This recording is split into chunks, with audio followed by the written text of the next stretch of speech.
Let's go into the apocalypse here. The second biggest bank failure in U.S. history just occurred.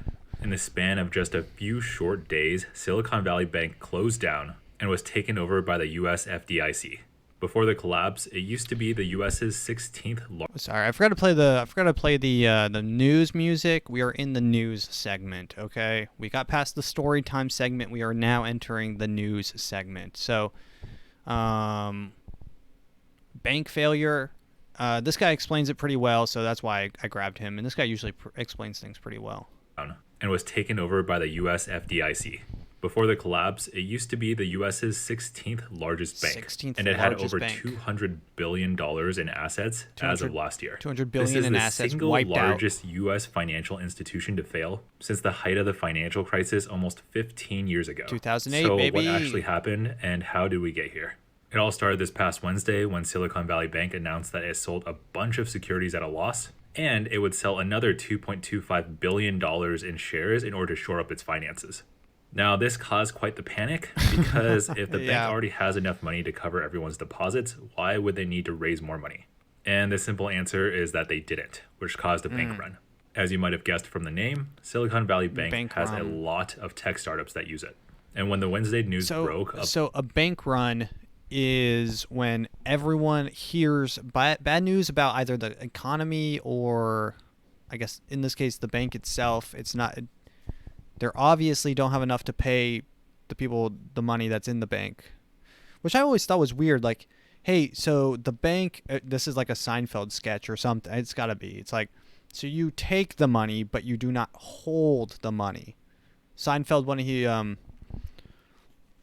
there's a Seinfeld sketch where he's like, so you can take the reservation, but you cannot hold the reservation.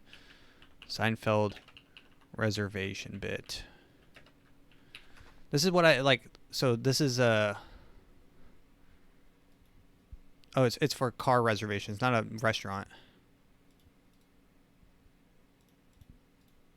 I don't understand. I made a reservation. Do you have my reservation? Yes, we do. So this is me going to the literal bank. Hey, I don't understand. I have money.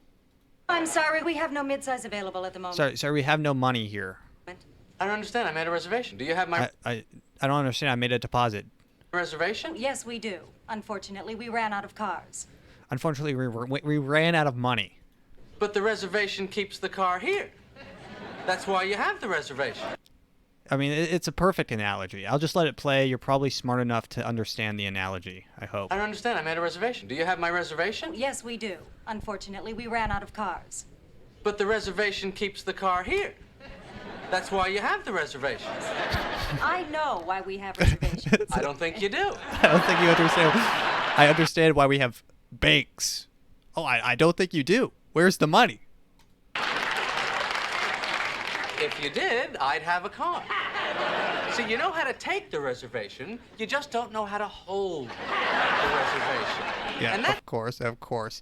You know how to take the money that I deposit, but you don't know how to hold the money that I deposit. It's really the most important part of the reservation, the holding. Anybody, the most important part. This is a good part. You just don't know how to hold the reservation.